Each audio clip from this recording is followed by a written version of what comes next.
of the Special Prosecutor made a declaration. Mr. Ken Ofori-Atta, former finance minister, data bank boss, is now declared a fugitive. I was asking Crosby what a fugitive means. He couldn't explain. Because you find me that definition of a fugitive from the Crosby. Now, this is the answer. Who is a fugitive? A fugitive, according to the dictionary, a fugitive is a person who flees or escapes. He runs. Synonyms for flee and escape is run. He ran or he dodges. Yeah. He will run and dodge. Okay.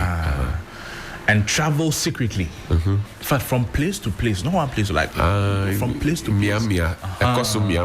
Yeah. Okay. In fact, sometimes the person uses disguises. So the person will change his face. Amos. Amos. And then sometimes the person uses aliases. Guy names. Yes. So if I'm Kofi, I'll go and say I'm Kofi. Kofi. I am Faiko. I see. He uses that to conceal his or her identity, so that the person will avoid law authorities. You understand? So Kisejabim, you avoid him. Yes, avoid. He's a law enforcement authority. Yeah. So you avoid him. Avoiding law authorities. Okay. In order to avoid something, I'll tell you that something. What is it? Arrest. Arrest my Because case. if they see you, they'll catch you. Arrest or prosecution. And then or to avoid some other unwanted situation. Like a mind's account. But are there synonyms? Yes. In fact, the one I like is the last one. Run away. You have run away. Running away. Nobody to do. Kabobo. May he rest in peace. Yeah, so that's what a fugitive is. Yes, run away. In fact, the other one is wanderer. Yeah. Say on the name. On the name, yeah. Say. Ching. Hey, Abiel. I'll tell Auntie you didn't come to work today. So times can change. Somebody can become a fugitive all of a sudden. After how many months, Charlie? One of the five most powerful men in Ghana. Is a fugitive. Call him a fugitive. Tell it. You small boy. You small boy.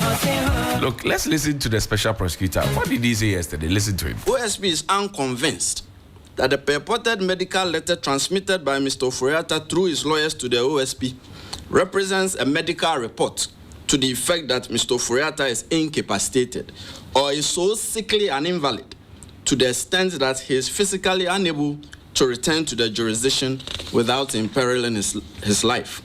The OSP declares Kenneth Nanaya Ofori-Atta a wanted person. He is a fugitive from justice. The OSP will take all necessary legal steps to secure his return to the jurisdiction and attendance at the OSP. And this is to Mr. Ofori-Atta. You have two choices. You can either return to the jurisdiction voluntarily or the OSP will enforce your return. Mr. Ofori-Atta, the OSP did not raid your house on Tuesday, 11 February 2025. Our intelligence points us to state that the purported raid on Mr. Ofori-Atta's residence was staged, or at best, an imposter action in an attempt to court disfavor for the OSP and to derail the investigation. OSP is unconvinced. So, a fugitive from justice is someone who flees to avoid law enforcement and the consequences of a crime. That can include people who have been charged or convicted of a crime. Why people become fugitives? To avoid prosecution for a crime, to avoid giving evidence that could lead to a crime, to avoid punishment, to avoid custody after being convicted, to avoid appearing in court. OSP says Mr. Ofori-Atta, he's doing one of these things. So he has declared him. But let's go to Parliamentary. John Jinapo, a Minister for Energy and Green Transformation, right? He's the MP for Yape Kasogu. He has some very interesting perspective about it. Listen to him. On that fateful day, when my house was raided by AK-47 wielding national security operatives, when they banged on my door, creating fear and panic, sending my 6-year-old child into a state of hysteria, into a state of fear. We had members here They never commented on it.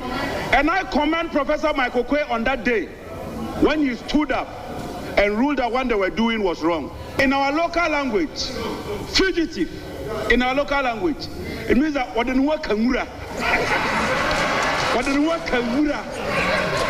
or to put it simply, wajibab, or in the Hausa language, otilo, or to put it in a more simpler way, yagudu. It's as simple as that, Mr. Speaker. We should not be afraid of accountability.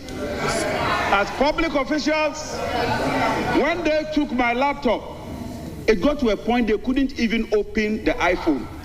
I told them I was willing to come and use my fingerprint. It was then and there that they told me that the phones had been taken to the United Kingdom. I had to give them the password. Eventually, the very America that I was accused of, a minister was dismissed because it came here padded by almost $800 million. Mr. Speaker, on this auspicious day, on this day of reckoning, on this day of accountability, the only thing I can say is that we wish the man in white, 5 minutes, the best of luck. So, Otilo is what? Crosby, you speak Tree. What does it mean? When I ask you a question, you are laughing. Direct. What does translate? What does it mean? Transliteration. He has used his body to touch the bush. So he has vanished. He has run away. I was like, don't want people to see you, so you are using bush for response. So in fact, speaking of Onyamio, let's go back to Parliament. There were Bible verses that were quoted in Parliament on the day when Mr. Ofori-Atta wore his white. You know, white. And Kwanuma has done him dirty. But listen. Mr. Speaker, I come in peace. And as expected, if I look at Psalm 105, it says that let's give thanks and note that we should rejoice with the Lord and make his deeds, great deeds, known among his people. So we thank Lord, Mr. Speaker, for today and how far the Lord has brought us. Today is a terribly sad day for our country. A country which had so much prospect. First black nation to attain independence, the shining black star of Africa. We used to be the poster child of economic growth, of democratic stability. This was a country that many other African nations were asked to emulate. Today, all of those gains have been eroded. We are at the precipice. We are on the brink of economic catastrophe, of Armageddon, of a cataclysmic economic disaster because of a finance minister who has betrayed the trust of the Ghanaian people. Mr. Speaker, what is even so obnoxious and irritating is the minister's opening remarks that this is a time to rejoice in the Lord. Jesus Christ of Nazareth, rejoice in the Lord. The minister forgets that in Proverbs chapter 29 verse 2, the Bible says that when the wicked rule, the people mourn, the people groan. There is pain and there is anxiety when the wicked rule. Proverbs 29:2. this is not time to rejoice. If the minister is still rejoicing, then our problem is bigger than I ever imagined. Because it tells us that the president, his vice president, his finance minister, they are in a bubble. They are totally out of touch. They are in a world of their own. And they are still in a rejoicing mood. They can come to Parliament and tell us to join them to rejoice in the Lord. At a time that senior citizens, the aged, the vulnerable, it was Mahatma Gandhi who said that the true measure of any society is how that society takes care of the vulnerable. Mr. Speaker, Finance Minister saying we should give thanks to God doesn't mean that he's happy with the situation. 1 Thessalonians 15, 16 to 18, the Bible states emphatically without any ambiguity that in all circumstances we should give thanks to God, and that is the will of God for his children. So our fathers and mothers, it's not the Finance Minister is happy about what is happening, but Finance Minister believes in God. We all believe in God. And that God says that whether we are going through pain or pleasure, we should give thanks to God. It doesn't mean he's not happy with it. Finance Minister, he began the statement with a quotation from the Bible. And I would like to do the same thing. Mr. Speaker, 1 Kings, chapter 12, verse 6. Solomon once sought the expertise of old men who helped him make important decisions about the kingdom of Israel. But Mr. Speaker, he did not touch the livelihood of these old men. He sought their expertise, but never touched the livelihood of these people. Mr. Speaker, on this note, I thank you very much. I thank you very much. And then conclude that the minister will never be forgiven. He will never be forgiven for destroying the economy of this country and impairing the lives of even children yet unborn in this country. Posterity will never forgive him. He should resign today. He should resign today. Honorable member, Honorable Eric Opoku, I heard you quote the Bible, but this your last statement is not biblical at all.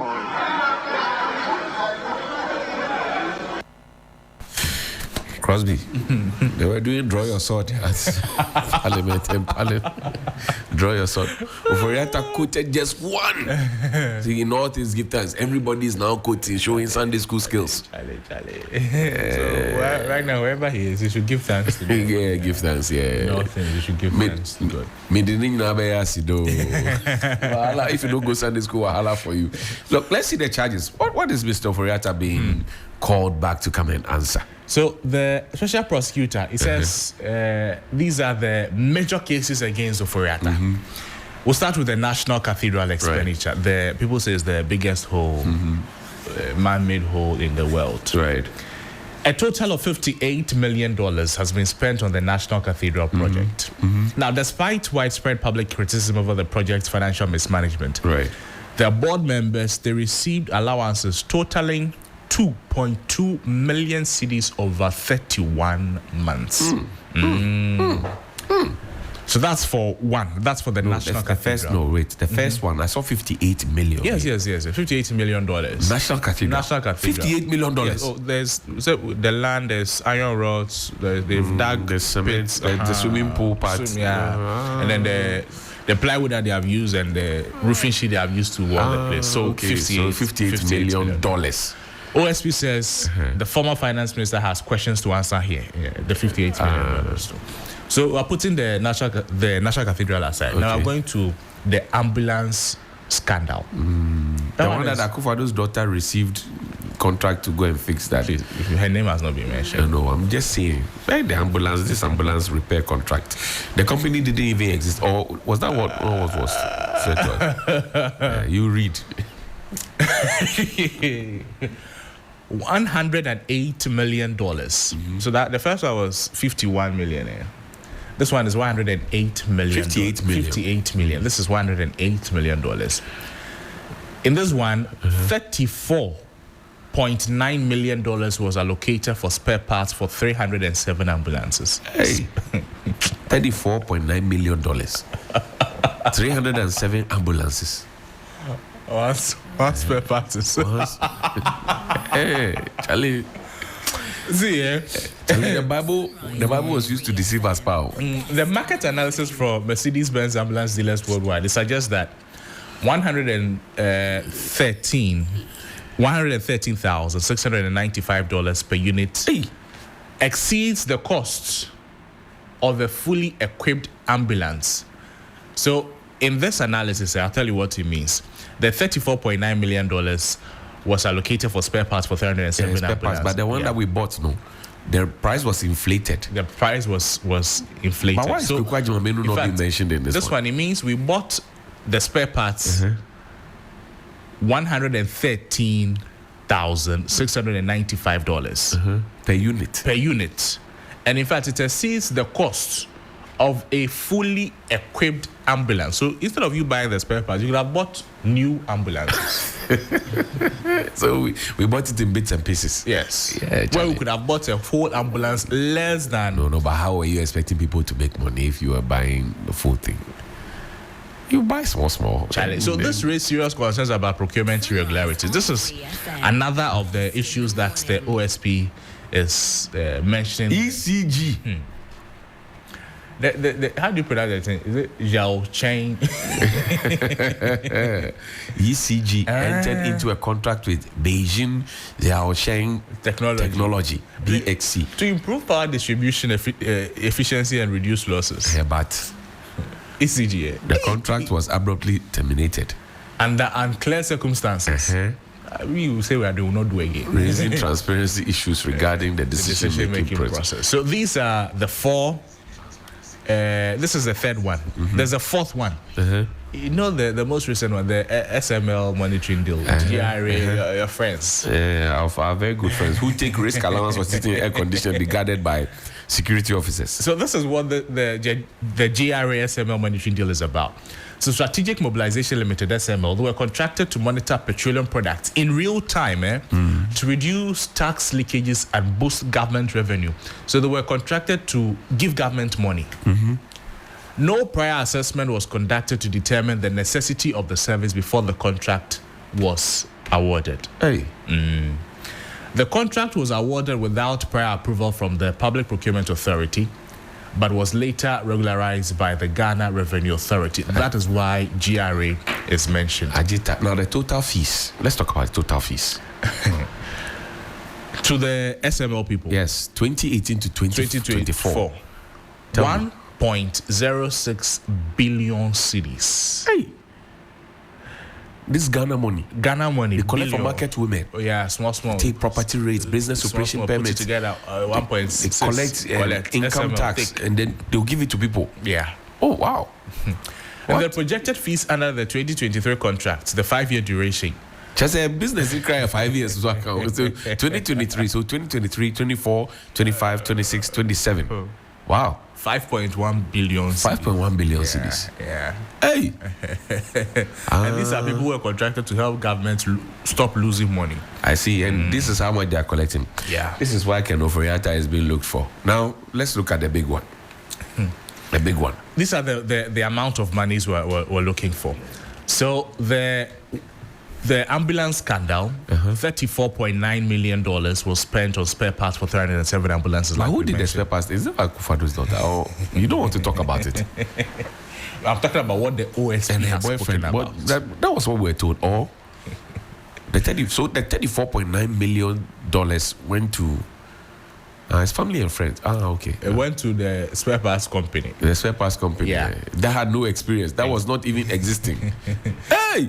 So for one ambulance that we needed spare parts for, we spent $113,695 for the spare parts for one ambulance. Mind you, this amount is more than the cost of a fresh, fully equipped ambulance. Spare parts no more day. See ambulance. No.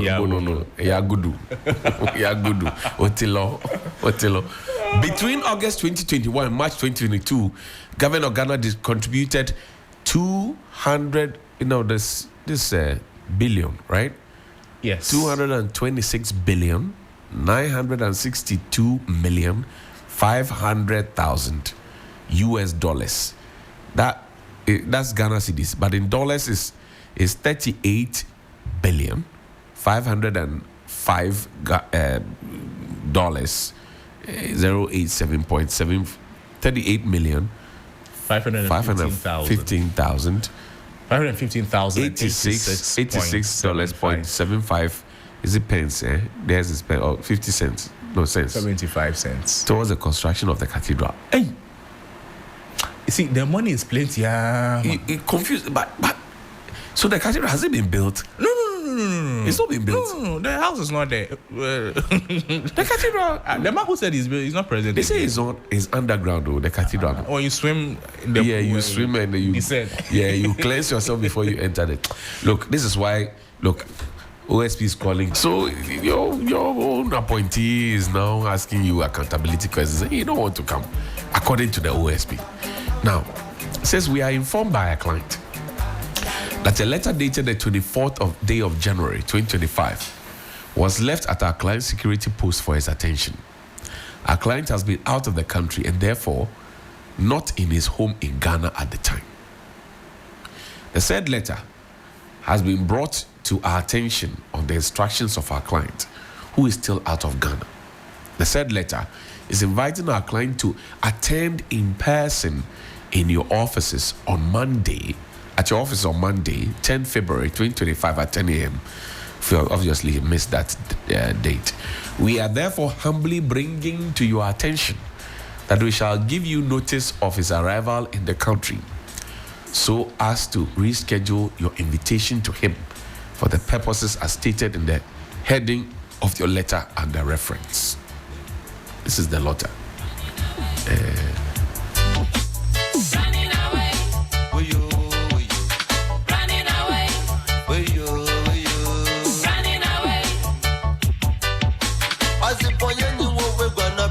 Running away, nobody turn it off. The man said he's sick. Why can't OSP understand that the man is sick? But you see, the simple question I was asking was that if we have been told that the hospitals we have here are good shape, why couldn't we stay and receive medical treatment? It was referred outside. Yeah. The doctors at Kolebu do that. Yeah, they do specialist treatment. So we have no specialists here. No, their condition needed a specialist outside Ghana. Okay. I didn't know. So you can be referred outside. Oh yes, you can be referred. You can be referred inside, can be referred outside. It depends on the condition. But the lawyers of Ofori-Atta, they said they were willing and able to provide any information to the OSP that he may require to aid in their investigation until their client, and their client is Ken Ofori-Atta, is back in the country for any in-person investigations outlined in the said letter. People say they are looking for the man. You say you come and answer for him. The man is not there. But whatever that you want, we'll give it to you when the man comes, and he will come. So OSP said something. He said you have two options. Either you come in yourself, or we will facilitate your coming back. It's coming back to Ghana. See, when you go to the villages and you are looking for kusi rats, and they go and hide in the mall. You smoke, you fire them like kusi has jam, and they'll smoke them. Hey. Abiam.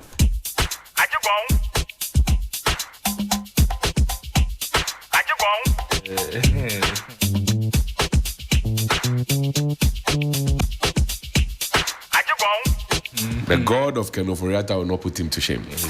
No. Did you hear when they were quoting the Bible verses in Parliament? Somebody says, Inshallah, Allahu Akbar. Hey. Osman Alazan is a private legal practitioner. He joins us on the phone. Counsel, good morning. Thank you for your time. Good morning. And good morning to you. your listeners. Mr. Kisi Japing, our Office of the Special Prosecutor holder, has declared our former finance minister a fugitive. What do you think? You mean about the declaration?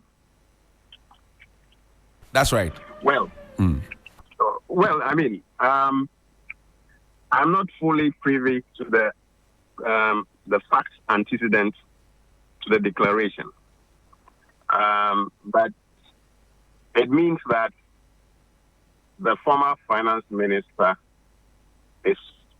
has absconded or has refused to submit himself to the laws of accountability. So it's worrying. The first thing I asked was if there is anything that any person, before you ask someone to submit to the laws of accountability, you must have known, probably long before now, that there are certain facts that exist to warrant the call for his submission to the laws of accountability. And so my point is, how come, unless I don't know when they started inviting the former finance minister, and I don't know when the former finance minister is deemed to have left the jurisdiction, if he has. But 2nd January, that's what the OSP says. Yes. So 2nd January, definitely, if the new government was sworn in on the 6th of January. 7th of January. Yes. Right. 7th of January. Okay, so which means that, but for me, well, it is difficult for me to put a blame on anyone for not taking swift action to prevent the exit of people who we deem or who we presume to be accountable to the state for the offices they occupy. I thought it was something that happened after the swearing in of the new government. But even that, there's what's the effect of declaring him as fugitive? And I'm not saying that it is not good. I'm not putting a value judgment on the declaration. But the point is, what should be done going forward? If someone of this position or this status has absconded or has run away from the laws of accountability, what should be done? Is declaring him a fugitive of the law a solution to the situation, which is that he must be accountable for whatever wrong that the people thought that he did while occupying the office of the Minister for Finance. And so, for me, it should go beyond just declaring him as a fugitive. We should know how else we should get him or any other person who should be accountable to us for a public office to actually submit to the laws of accountability. Otherwise, we will end up declaring almost everyone a fugitive of the law, and perhaps matters might end there. I know that people can be tried in absentia if there is a criminal offense or allegation of a criminal offense. And you might be convicted in absentia. And I think it happened in this jurisdiction not quite long ago. Right. So, but that means that the person can only pay for that conviction only when the person returns to the country. So if the person never returns, it means our laws of accountability and whatever we might have done would be in futility. So imagine that he never comes to the country.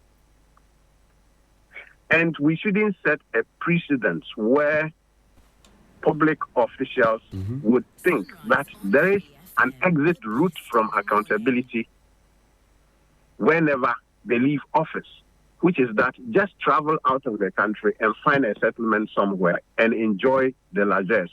No, it shouldn't be that.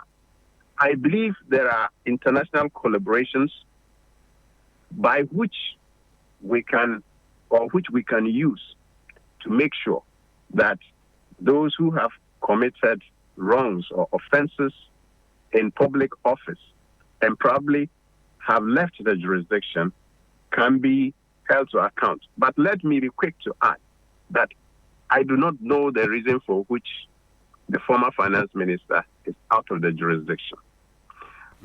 And I don't know the information that the special prosecutor has.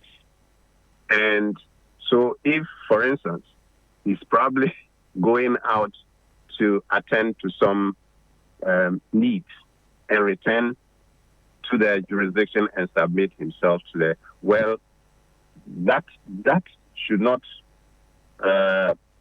warrant the situation we have. But as I said, the special prosecutor knows better after his investigation what he has found as the reason or as the basis for this exit. Because to declare him as a fugitive of law, it means you know that his exit from the jurisdiction was for the purposes of avoiding accountability to our laws. Now, Counsel, let me ask you this. The OSP gave Mr. Ofori-Atta two options, either to come home voluntarily or he will facilitate his return home. It sounds more like a threat, as some people have said, that this is literally going on to Mr. Ofori-Atta very frontally. What do you think? Oh, but what is wrong going frontal with our public authorities? I hate the culture of making people to feel that public office is a place to be worshipped. No. If someone occupies a public office, the person should be a servant of the people of the country. And to say that we shouldn't be frontal with people we have given power is worrying.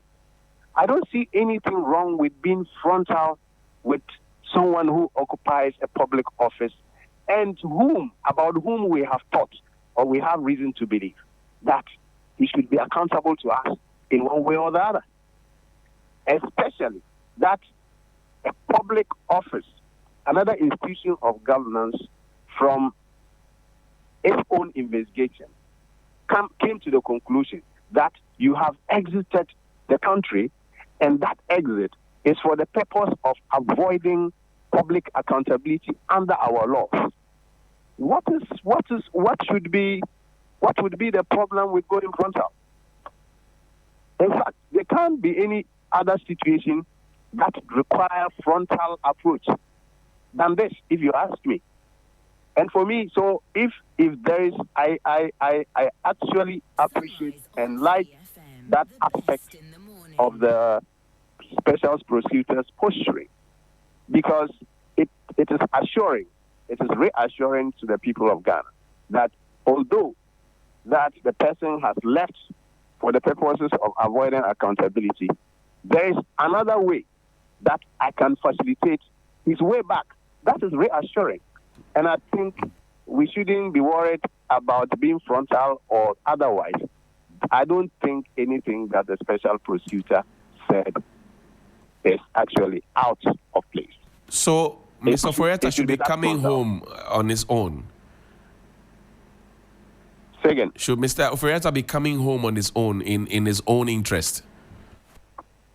Of course, if that is his decision to make. Because if he doesn't come home himself, as the special prosecutor is saying, there is another way to facilitate his homecoming. And that might not be palatable.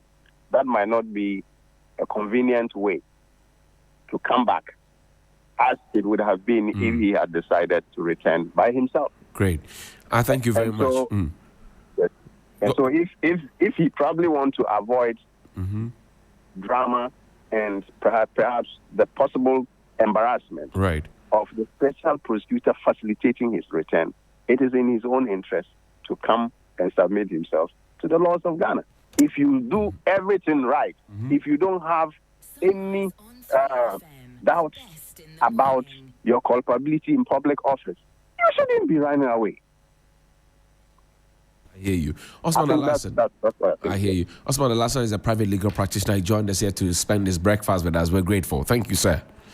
Most welcome. Great. And from the stables of Abiam, I'm coming home. I'm coming. So Ofori-Atta is coming home. Tell the world I'm coming.